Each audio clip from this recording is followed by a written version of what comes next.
Hi, everyone. Welcome to this great event that was put together generously by the Magnite crew. Thank you so much for the space and bringing this event together in this amazing panel. So I am Susie Bao. I am the founding board member of Asians in Advertising. Woo. Okay.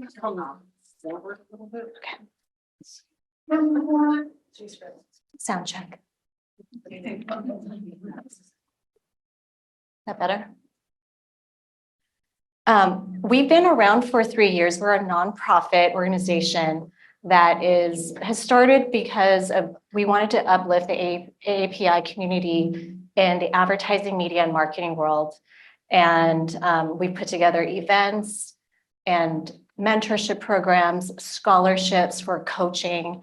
So one of the things, we love doing is these speaking engagements and talking about diversity and how to bring culture forward programs into the workplace. And that is why, we wanted to come here and meet with Magnite and have this discussion with our esteemed panelists. We are having our first in-person summit May 3rd. And for everyone here, there is a 20% off ticket prices up until the end of March. And the promo code is Magnite. So everyone here and streaming, don't forget to sign up. If you're in LA in person, we also will have a virtual.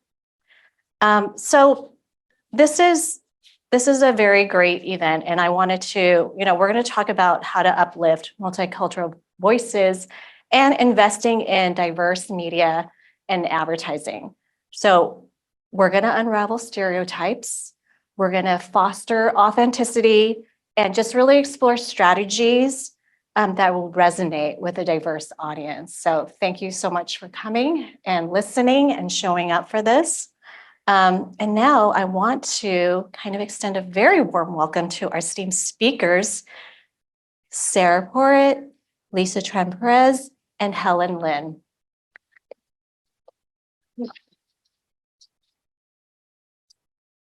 We're going to start talking about something kind of deep in a sense. Earlier today, I was at a ceremony for She Runs It for Working Mother of the Year Award. And thank you. As a winner. Thank you. And I have to say, I had struggled with that identity for a very long time as a working mom. The mom part was very much separated from my professional life. And, I started thinking about that as we had this discussion, and each of us has approached the intersection of our identity very differently. How do we show up first? I'm a group account director. I am also an Asian woman. I'm also a mother. So how do all of those identities intersect in the workplace? And how do we show up as all of ourselves in the workplace? So it's a tough road, and sometimes you're 10% this, 80% that, 20% this. How do you do it all when it comes to work? So I want to kind of bring that topic up of identity. How do you kind of work through all the intersection of your own identity in the workplace, Sarah? All right. I've got an unconventional answer, y'all. Introduce your title. Sure. Hi, I'm Sarah Porritt. I feel like, we're talking about identity, right? So I got to spew off all the titles and hats that I wear. Sarah Porritt, Chief DEI Officer for Omnicom Media Group. And I think when we think of things like identity, I think the automatic first thing that comes to mind, at least for me, is what I put on my Instagram, of course, which is, DEI professional, mom, yogi, R&B singer, podcaster, all that fun stuff, et cetera, et cetera, et cetera. But what I've done a lot more in the recent years is really kind of challenge what that is through meditation. So just really sitting with myself and thinking, does that define me? am I no longer Sarah? If I am no longer a podcaster, no longer a mom? So at the core, and I really thought about this after we had our initial chat. I feel like I'm just a loving being trying to do my best, trying to leave the world feeling more joyous and more loved after me leaving this place when I'm decayed and old, you know. And that's who I am at the core. And whether, I have any of my hats on, that's how I am. And I love that because a lot of people will ask me, where do you want to be in 10 years? And I can't tell them where I want to be, but I can tell them how I want to feel. And that's my barometer. And that's what I go off of for my identity. So I'm going to answer the question quite literally. So I'm going to rattle off all of my names. Hong Chan, Hong Tran, Lisa Tran, Lisa Tran Perez. Those are all of my identities. And we all have a surname. We all connect to, what our last names are. And so and everyone has a story and everyone has history in their surname. So let me address all of my various names. No, I'm not a spy. I don't work for the CIA. I work at Magnite as a regional vice president for demand facilitation. But my surname, what happened is when my father resettled in Vietnam from China, we are ethnically Chinese, both of my parents. And to assimilate in Vietnam, we had to change our last name and our identity. I see a lot of people shaking their heads because I think a lot of you resonate with that. We had to change our last name from Chan to Tran, which is typical Vietnamese. Hong is a very traditional Chinese name. And so after we left Vietnam, when communism forced hundreds of thousands of us to become refugees, and we immigrated to the States, my parents wanted me to fit in. They didn't want me to have a foreign name. And so they named me Lisa. I have no idea where the heck Lisa came from. I've asked, and my mom's like, I have no idea. She probably saw it on television. And so I became Lisa Tran. And you knew me as Lisa Tran in the business. You've known me as Lisa Tran. And I kept Tran in my now current name, Lisa Tran Perez. So Lisa Perez shows up to a meeting. You're like, okay, expecting a certain person. And so I think that there are stereotypes and labels that people automatically place on you because of your name. And it's, for me, a reminder of what my parents have sacrificed, what they gave up, but it's also a reminder for me of who I am. But on the topic of surnames changing, it's actually very common, and not just in the Asian culture. A lot of Jews, when they came through Ellis Island, they shortened or just changed their names entirely because the immigration officers couldn't pronounce it. After emancipation, when slaves were freed, they were given the opportunity to actually change their names. And so you see a lot of African Americans with the last name Freedmen, and that's so ubiquitous because they became free.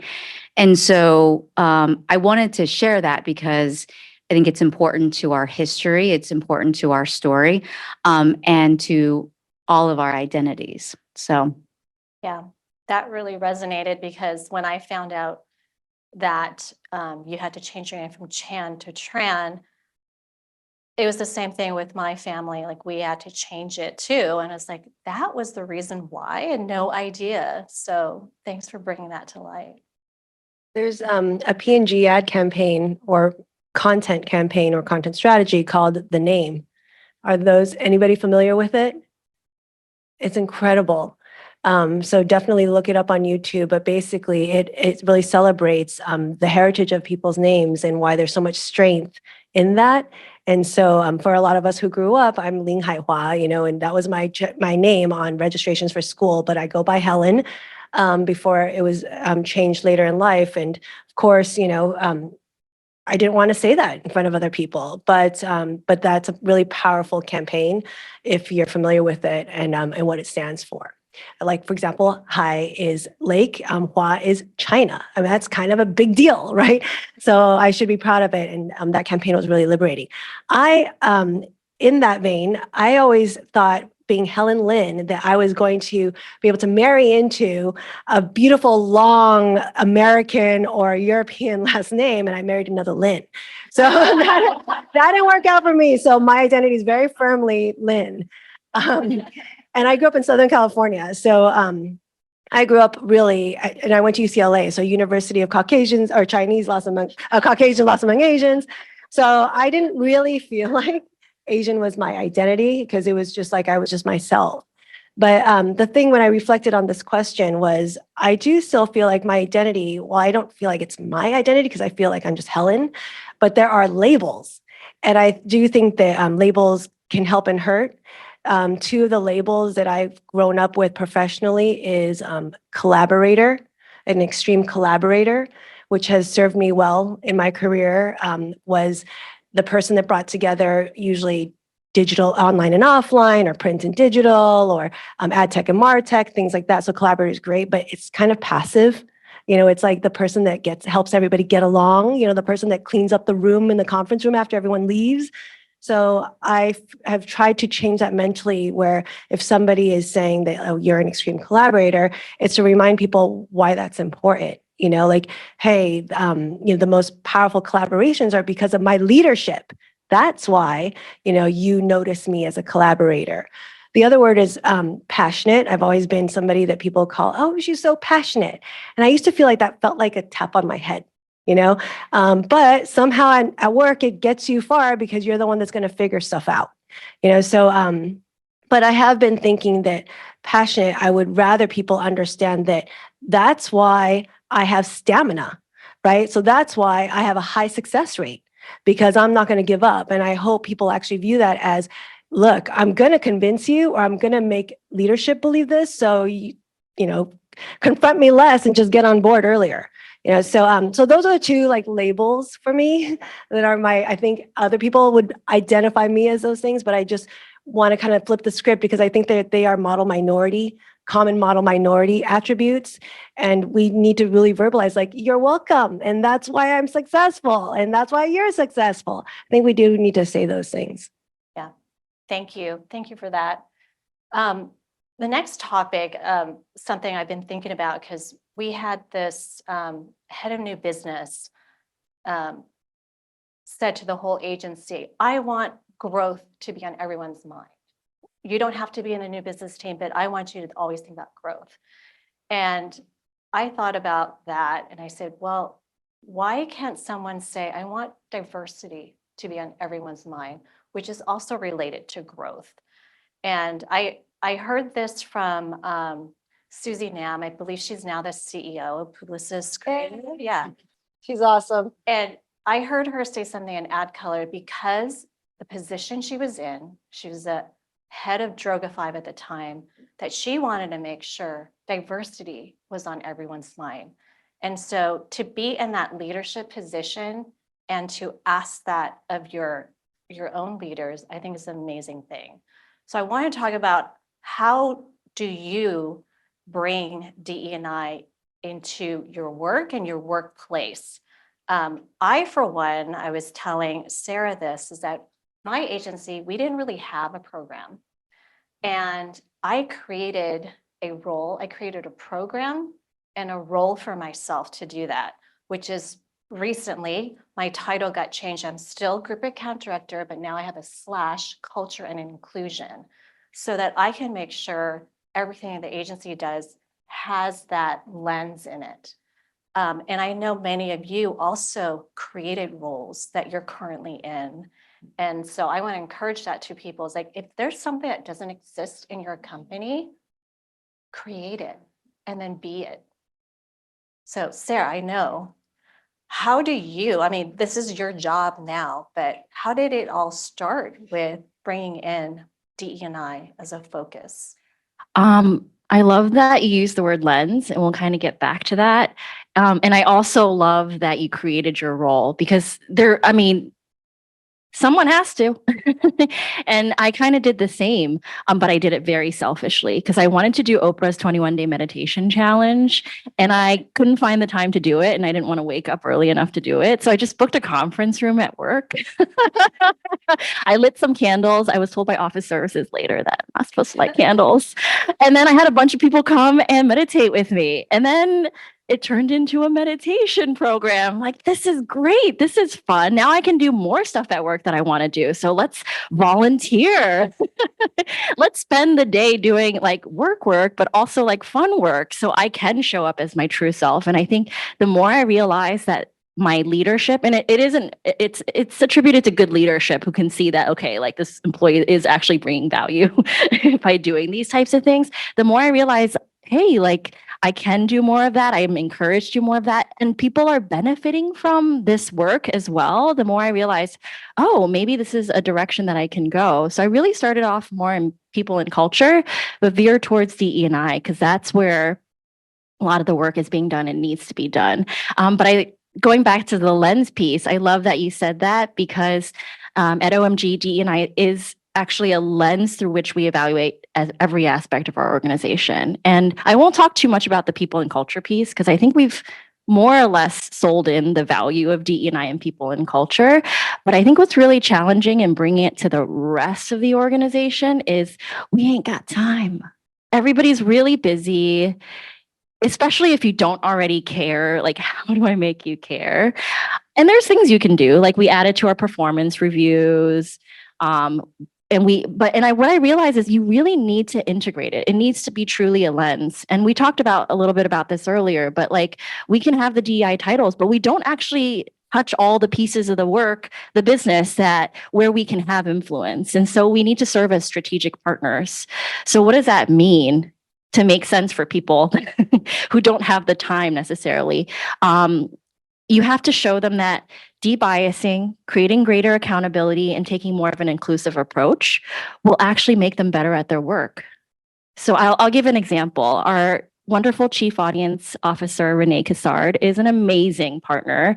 And what she's done is she's really brought it to the heart of her work. For instance, we launched OMG Signal, which is a proprietary panel. But guess what? This panel doesn't have panel bias in the same way that most panels have, which are more traditionally white and male.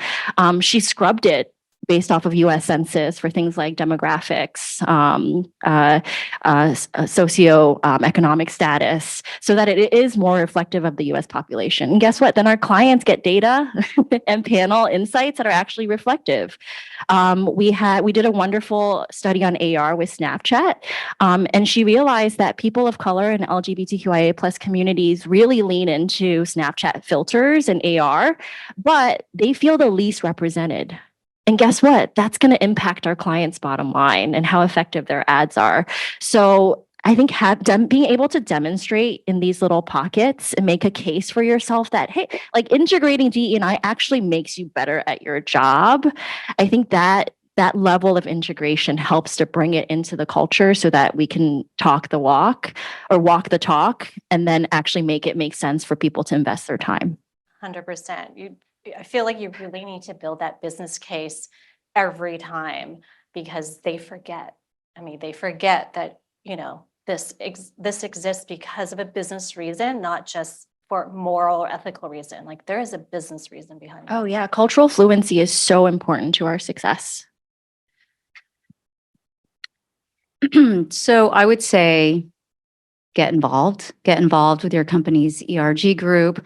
I've been lucky to be a part of Magnites and been fortunate to partner with Asians in Advertising on a podcast as well as this panel. But not just stay within your own ERG, but create connections with other ERG groups. Get to know the people on your team and ask questions. We just celebrated Lunar Chinese New Year. Ask them, how did you celebrate? What did you eat?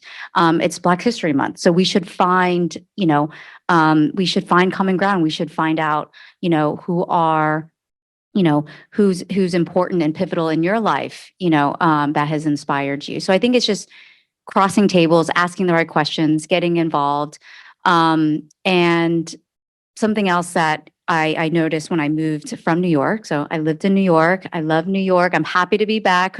We were here for 20 years. I live in LA now. And going on a lot of client meetings, I noticed that it was predominantly Asian. I would say probably 90% Asian. And it was surprising to me.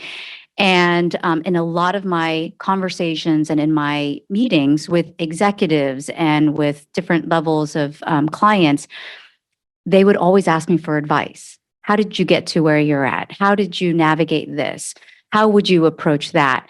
And, I felt like it was my responsibility to, okay, there's a group of people here that are looking for more. They're looking for community.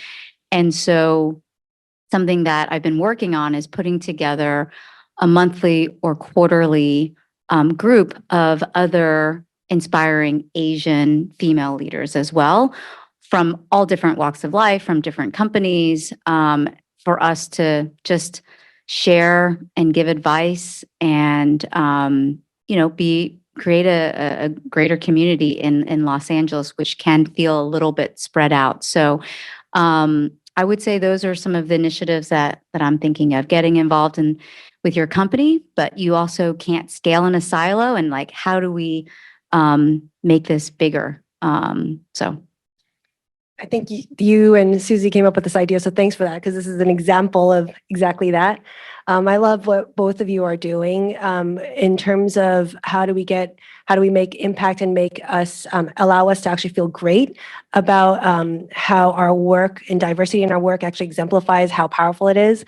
At Publicis, we have a mantra of Vive la différence, so that's we're stronger when we do have diverse voices, but also an initiative that's called Workplace to Marketplace. So if we can actually put our diversity hats on and bring challenging views of what's wrong with our systems, and then create community around those problems, that actually helps us see the benefit of the concept in action with our clients' dollars and ultimately their performance.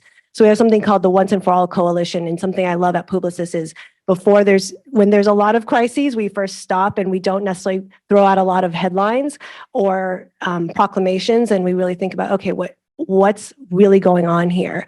So Once and For All Coalition is some like 80 advertisers, agencies, other agencies, in fact, research companies, publishers, platforms, and came together to, and also each participant had to invest a 5-6 digit number to participate, because the whole point was to understand, why aren't we supporting either minority-owned publishers, minority-owned networks? What is keeping us from having more inclusive ad buys? What is the bias in things like programmatic? So when you're not making a decision. So putting it all out there and then putting research against them and then deciding, okay, you know what the problem is? It's a big problem that there's just not enough inventory that is actually culturally, specific and tailored for our audiences. And so, okay, so then we're going to invest $25 million in content creation that creates more impressions so marketers can reach more diverse audiences and then see the benefit of that diversity. So I think that we're so proud of it, and everyone involved in pretty much every department is a piece of that. And seeing that in action, I think, is one way to also like bring that workplace to marketplace and help us also feel good that like our jobs are, we're not saving jobs, but we are making the world better too. Yeah, that's amazing. That's a great kind of taking it to, what you should be doing into the business world. So very impressive. A lot of people are, like half the companies involved in it, like what do you do and how does it relate to that? And people feel great about it. I love that each one of us have that kind of entrepreneurial spirit at heart, where like we find ways to kind of, if it doesn't exist, we'll create it and it will succeed. And that's kind of part of, that's why investing in that cultural lens is like, it's going to work. You got to trust it. So it's amazing. I think we have time for questions. Yeah. Anyone have any questions? you don't get these amazing women here. Come on. Questions? What about, should we give advice or I'll just ask a correct? question. Oh, please. You're right, we don't get these, but do I, oh, I guess I don't use it, I don't need the mic. I'll Project. Project. So, it is an honor to be here, to see you incredible women on stage. My name is Imani Lanners. I am the Vice President of Multicultural Partnerships at Zeta Global. Oh, Yes. So I love that you Zeta. were talking, Helen, about the minority-owned publishers. And part of my mandate is also, not mandate, part of my passion is to work with them and help them grow as well. And I was sitting here having a wonderful conversation. Abe just had an event. I and- was Yeah. talking about the Once and For All Coalition. Okay. Exactly. So talking about diversity in itself, what I'm thinking is that as we start to support these publishers, we also probably need some type of platform or some type of engine that helps them understand how to scale. Creating content is one thing, but being able to tap into data, being able to tap into understanding that your site alone may not be able to handle what we're giving, but if an advertiser wants to support you in this way, we can talk about how to scale to get to that point so you can support these ad budgets. Mhm. So just different conversations around that. It's lovely to, invest, but a lot of publishers are struggling trying to figure out the other partners that they need to bring aboard to get more powerful than they are right now. And one of the key things that I talk to them about is audience data and the importance of that. So. it sounds like maybe you've already covered this and you guys talked about it, but one of the things that we learned in Once and For All Coalition is that, and I think when somebody tells you, you're like, oh yeah, of course, aha, but we really had to get on the whiteboard so that we tackled it. But is that a lot of the technology that we've put in place actually strips monetization opportunities for publishers. And so a part of it is also, one, yes, being there for minority owned publishers and content creators to explain the ecosystem. And we're always there. We have a standards team that are always there to support and to be there to consult. But the other thing is to use our clout to go to the third party measurement companies and have push them to be more nuanced.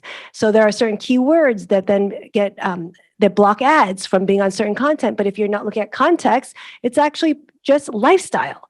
And so we also need to just also take down the barriers and not be so blunt, in protecting the brands, and then also making the business case. You were saying, Susie and Sarah, that being in the language that is the culture actually makes you more authentic, and you're going to win with that person that's reading that content.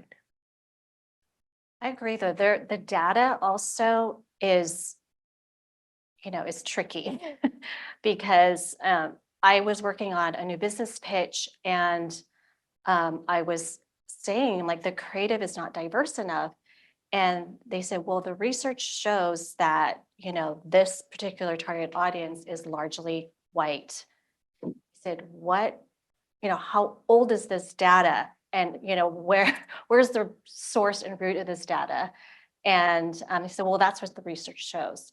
So I think digging into more like data that comes from, credible, not just, you can't just use it because that's what you think it is, but really, where's the growth? Like that might be true because data is yesterday, but you got to look forward. Where's the growth, data? By the way, on that, the data front, like it's also insidious because algorithms game towards highest propensity. And so if you're, let's say, a bank and you have a home loan offer, right? And the algorithm's going to go towards those that have the highest ability or the easiest ability to convert, which means the offer isn't getting to everybody equally. And so data also needs to be reverse engineered so that you're actually mapping it back to a source that looks at real US census and makes sure that your impressions are delivering according to the US population distribution versus just towards those with means. And that's something that you can, the more sophisticated algorithms can do, but you have to be intentional.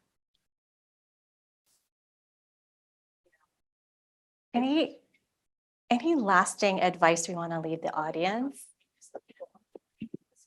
Oh, unless Oh, there's another thanks. question, sorry.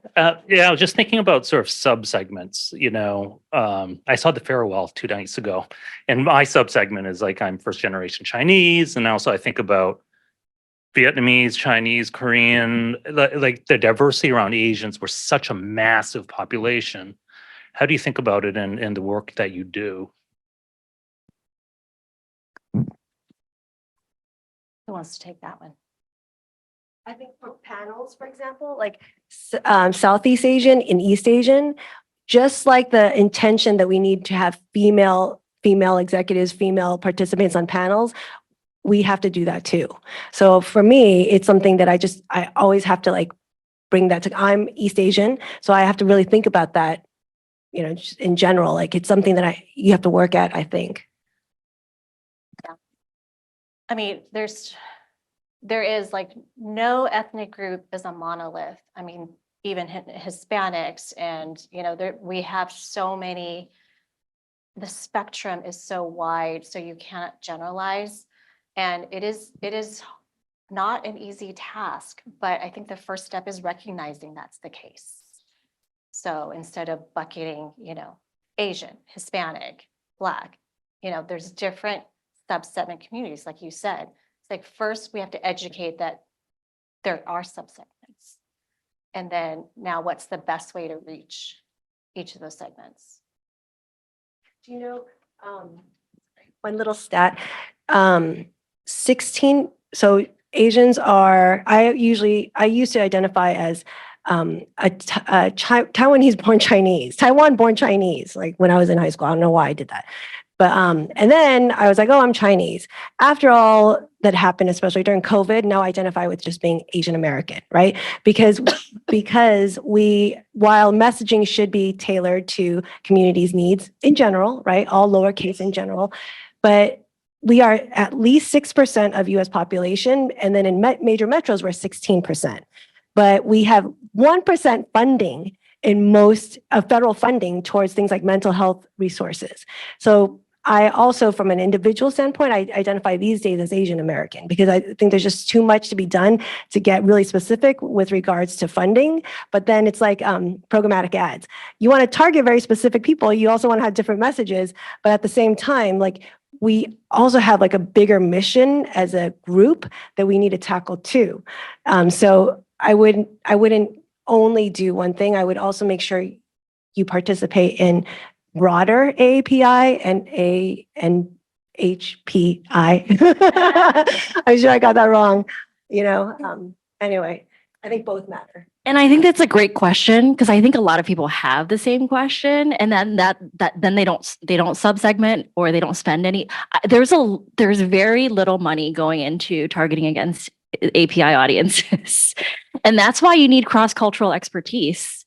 So that you have someone to go to. Otherwise, it ends up being like the result of what you said. Oh, it's mostly white, so I'm just going to do this. So I think we need to embed that expertise and make a business case for it.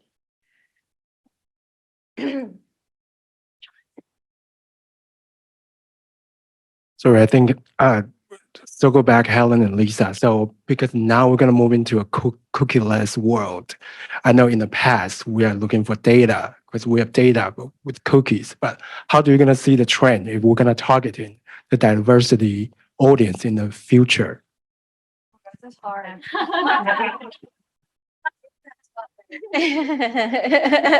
Okay. I'm gonna take the okay, I hate that topic. Don't we hate that topic?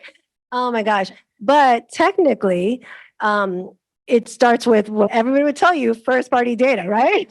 Right? So the easy shortcut, answer is the marketer's data is going to be what is durable. So then it comes down to, and we do a lot of consulting. We have a group called Sapient that do data strategy and technology and systems integration. But you have to understand what is the bias in your own data. Something that was crazy, I was talking to a CEO of a big company that said that they have 100 million email records. And so basically customer files. And I was like, that's amazing for the US even, right? A third. And I'm like, oh, so you can cross-sell this and that and this and that. And he's like, oh, I don't know any of those things about that person, of those 100 million records. I'm like, well, then what good is it? So I think that in the cookieless world, like if or in the future, like we should just understand our customers better and understand who they are and their segmentation. Once you have that, you obviously can activate custom audiences into any DSP or ad platform. Good answer. Thanks a lot.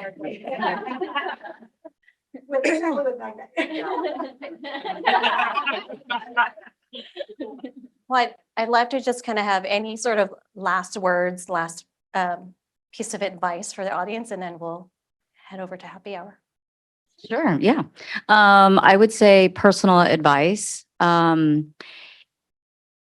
to your parents, talk to your grandparents. And I think because I'm aging and I have kids and my kids are curious about their backgrounds.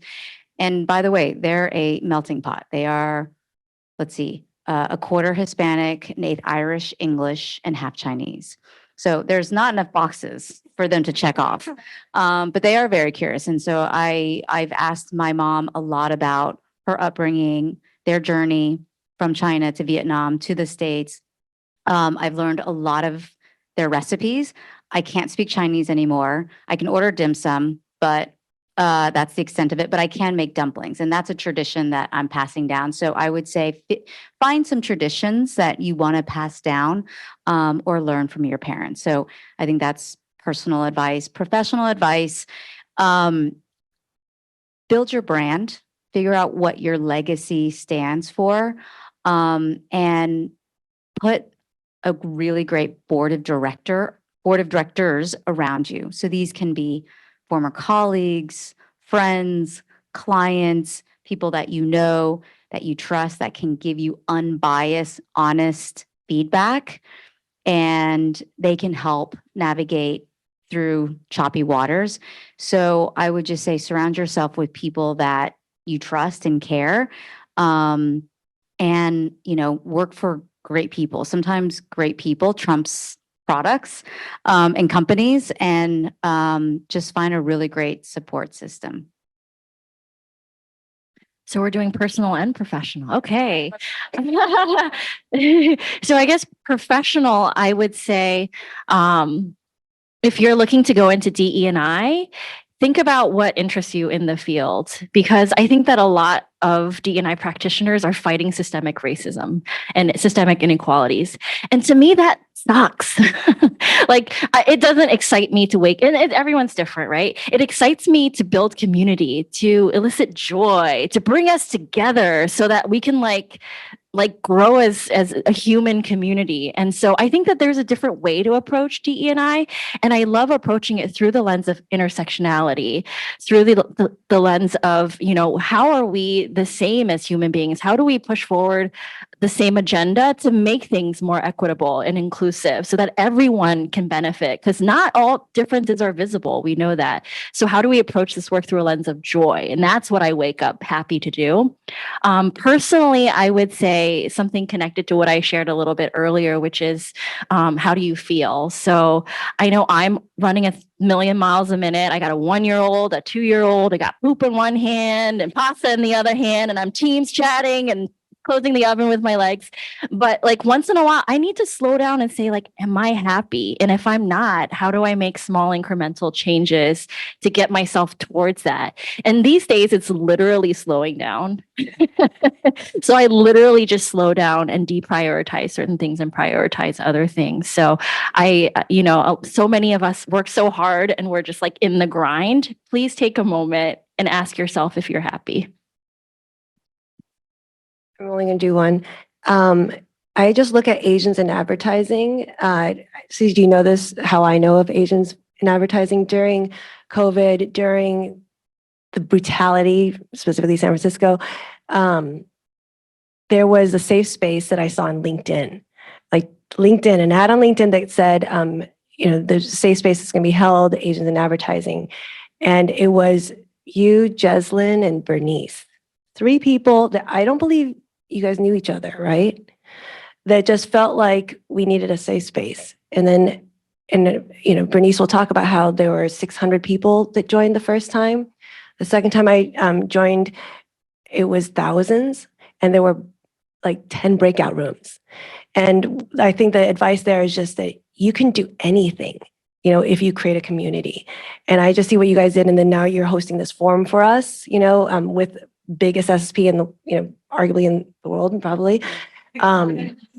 That's like, isn't that incredible? It's so incredible. Yeah. So I just think to just like look around you, you can do it, but you probably do need to create a community, but it's just incredible. So thanks for this space. You. Yeah, we're 6,000 strong globally now. Yeah.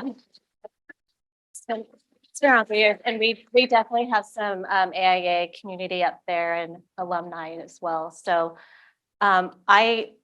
I would say a little bit, I think about my legacy a lot now and what kind of impact I'm going to make and for my kids as well. And then building your personal board of directors is also very important.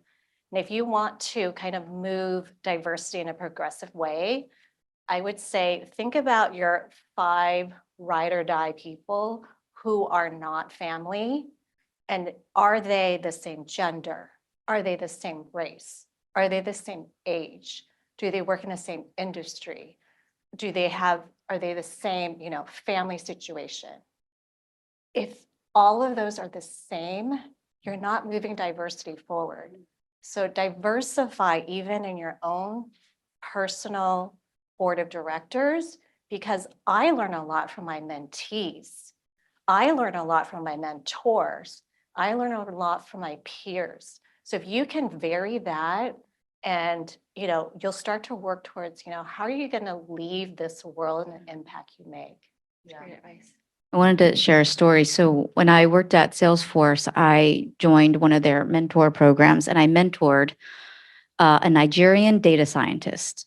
I know nothing about being a data scientist. He was studying at the University of Chicago, and he was interning there. And I said to him, I'm like, I don't know how I'm going to help you. Like, I don't really know much about what you're doing.